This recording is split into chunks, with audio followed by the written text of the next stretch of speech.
कार्यक्रम के प्रमुख अतिथि और लोकसभा में हमारे नेता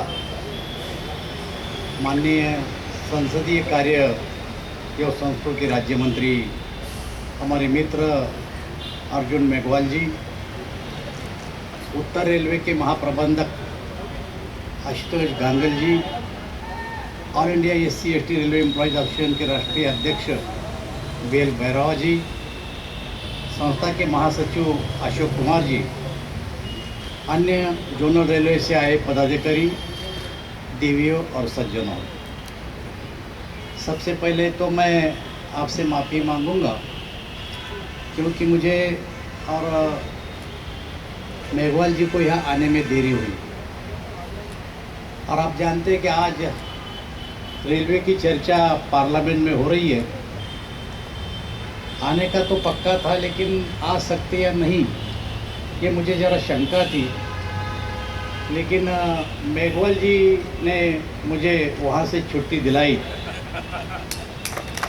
परमिशन तो मेघवाल जी ने दी क्योंकि वो हमारे लोकसभा में नेता है, इसलिए मैं उनके साथ यहाँ आया और मेरा सौभाग्य है कि आपसे मिलने का मौका इस बहाने मुझे मिला। आप सब जानते हैं कि रेलवे में कई संगठन हैं और उसमें SC/ST रेलवे एम्प्लॉयज़ एसोसिएशन भी है और हर संगठन का कुछ ना कुछ विषय होता है। और जब हमारे पास आते हैं तो उनके पीछे कोई ना कोई नेता होता है। जब ये संगठन तुम्हारा SC/ST रेलवे एम्प्लॉयज़ एसोसिएशन मेरे पास आया तो मुझे मेघवाल जी ने 2 बार 3 बार बोला कि भाई ये लोग अपने लोग हैं, इनका काम करना पड़ेगा, आप ज़रा ध्यान से सुनो। अब जब मेघवाल जी किसी को बोलते हैं, मंत्री, कोई भी मंत्री हो इस मंत्री परिषद का, तो उसको 10 बार सोचना पड़ता है कि नहीं, ये काम तो करना ही पड़ेगा। और वही लाइन से मैं गया हूँ। एक बात तो सही है कि एक ही बारी में सब प्रश्न तो कोई ख़त्म नहीं होते, बार बार आना पड़ेगा। जैसे जैसे विषय आएंगे मेरे पास तो मैं आपसे आज वादा करता हूँ कि ये विषय को सुलझाने के लिए मैं हर कदम आपके साथ रहूँगा, ये मैं वादा करता हूँ। अभी हमारे मेघवाल जी ने घोषणा की, बाबा साहब की घोषणा की, जिस भूमि से बाबा साहब थे वही भूमि से मैं महाराष्ट्र से हूँ।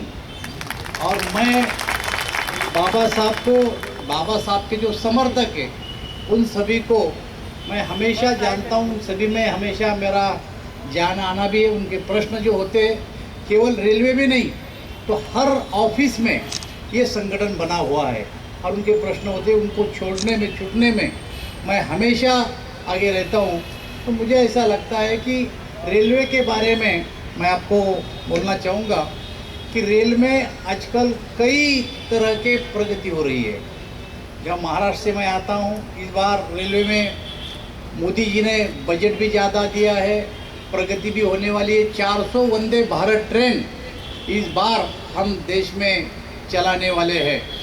कई प्रगति इस पे होने वाली है और जैसी जैसी प्रगति हुई उस पे आपके ऊपर भी ज़्यादा जिम्मेदारी आने वाली है कि जिस लाइन से मोदी जी की सरकार चल रही है, आपने मांगे तो मांगना पड़ेगी, लेकिन उसके साथ साथ रेलवे का कारोबार भी कैसा अच्छा चले ये भी आप सबको, मुझे ऐसा लगता है, सोचना पड़ेगा।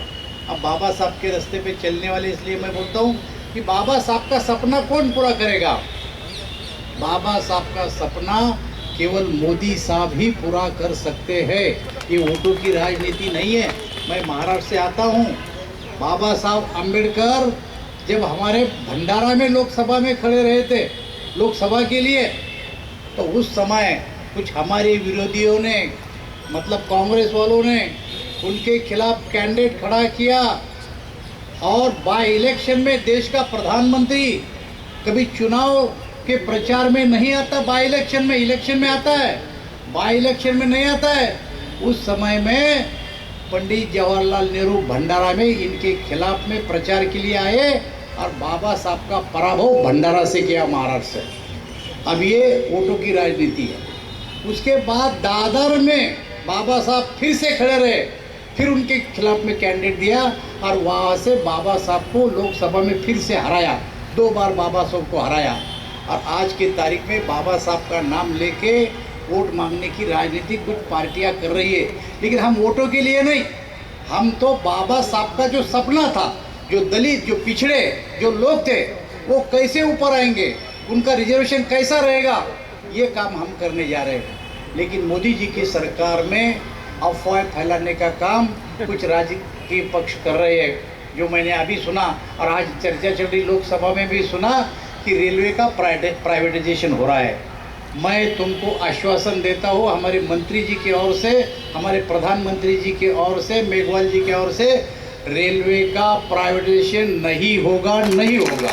ये कई बार लोकसभा में भी बोला गया, राज्यसभा में भी जवाब दिया हमारे मंत्री अश्विनी कुमार जी ने कि नहीं होगा, क्योंकि प्राइवेटाइजेशन करके ये हमारे लोग जो बैठे हमारे सामने, इनकी इच्छा है, तुम्हारे इच्छा के खिलाफ कुछ भी नहीं होने वाला। ये जो मंत्री परिषद है, ये जो सरकार है, ये मोदी जी की सरकार है और मोदी जी के सामने आम आदमी है। ये खास आदमी की सरकार नहीं है, ये सुटबुट वाले की सरकार नहीं है, ये आम आदमी की सरकार है। और आम आदमी के हित में जो काम हो सकता है वही काम हम आगे चल के करेंगे। यही आश्वासन मैं आज आपको देता हूँ। और मैं इस all India SC/ST railway employees के जो पदाधिकारी है, उनसे मैं आग्रह करता हूँ कि जब भी आप मेरे पास आएंगे, पहले तो आप आने के पहले मुझे मेघवाल जी का ही प्रेशर रहता है कि भैया इन लोगों का ऐसा है, लेकिन जब भी आप आएंगे तो मैं आपका स्वागत करूंगा और आपको पूरा सहयोग करूंगा। ये आश्वासन देके मैं मेरे शब्दों को विराम देता हूं। धन्यवाद मंत्री जी।